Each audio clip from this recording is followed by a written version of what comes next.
როგორც გითხარით, ირაკლი ოქრუაშვილის საქართველოში მას შემდეგ დაბრუნა, რაც პოლიტდევნილთა ჩამონათვალში მოხდა. პარლამენტში პოლიტიკურ დევნილთა 22 კაციანი და პოლიტპატიმრების 180 კაციანი სია დევს. Როგორ და ვისი მეშვეობით შედგა პოლიტიკური ნიშნით შევიწროებული ადამიანების სია გვარების გამოქვეყნებას უკვე მოყვა უკმაყოფილება. მაგალითად, ჩამონათვალში არ არიან ჯაშუშობაში ბრალდებული ფოტორეპორტიორები. თავად ის ადამიანებიც კი, ვინც ამ სიაში მოხვდნენ, აცხადებენ, რომ ნაციონალური მოძრაობის პოლიტიკური ტერორის მსხვერპლი გაცილებით დიდია, ვიდრე ამას საკანონმდებლო ორგანოში შესული დოკუმენტი ასახავს. სატყეო დეპარტამენტის ყოფილი ხელმძღვანელი საქართველოში დაბრუნებას არ ჩქარობს. პოლიტიკურ დევნილთა 22 კაციან სიაში მოხვედრილი ბიძინა გიორგობიანი ირაკლი ოქრუაშვილისგან განსხვავებით საქართველოში ჩამოსვლას იმ დრომდე არ აპირებს, ვიდრე პროკურატურა მის საქმეს არ გადახედავს.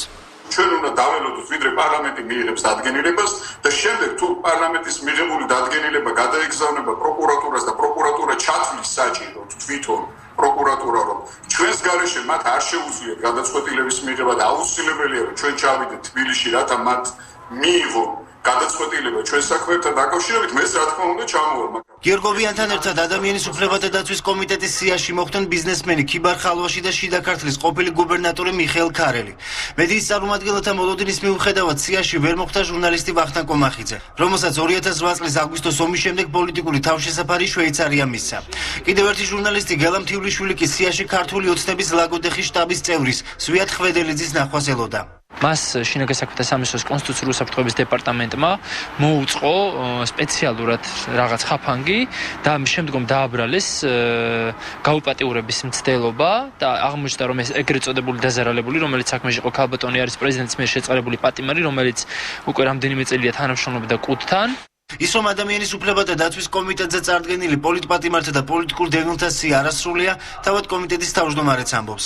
ეკაბესელია აცხადებს, რომ დეპუტატები არასამთავრობო ორგანიზაციების მიერ მოწოდებულ დოკუმენტაციას დაეხდნენ. ჩვენ არ ვამბობთ, რომ ეს ამოწურულია, უბრალოდ ჩვენ რაც მოგვაწოდეს, იმ მასალებზე დაყრდნობით შევისწავლეთ საქმეები, ძირითადად მუშაობდა არასამთავრობო ორგანიზაციები. უმცირესობა სიის არასრულყოფილებაზე მეტად მისი არსებობა აღელვებს. ოპოზიცია ფიქრობს, რომ პოლიტპატიმართა არსებობის აღიარება ქვეყნის იმიჯს შეელახავს. საერთოდ ტრაგედიაა, რომ ახალ მოსულ ხელისუფლებას ეამაყება, რომ საკანონმდებლო დონეზე საქართველოში პირველად აჩენენ პოლიტიკური პატიმრის ცნებას. ამას გამოიყენებს ნებისმიერი სხვა ხელისუფლება, სათავისოდ, როცა ის საქართველოში მოვიდა ევროპული სტანდარტები, თანამედროვე სტანდარტებით, ეს არის უბრალოდ სამარცხვინო. უფლებადამცველი ნანა კაკაბაძე პოლიტიკურ დევნილთა და პატიმართა სიის შედგენაში უშუალოდ მონაწილეობდა. სიაში მოსახვედრად პირს თავად უნდა მიემართა იმ კომისიისთვის, რომელიც მუშაობის პროცესში დატოვა ორმა არასამთავრობო ორგანიზაციამ, კონსტიტუციის 52 მუხტმა და საქართველოს ახალგაზრდა იურისტთა ასოციაციამ.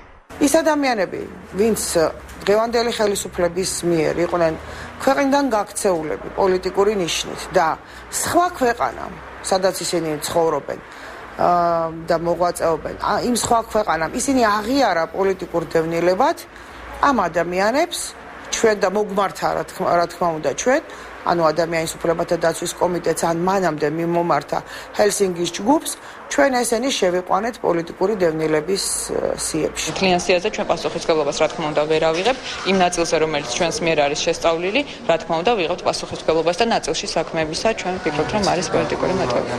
პარლამენტი პოლიტიკური პატიმრებისა და დევნილების შესახებ დადგენილებას მიმდინარე კვირაში მიიღებს.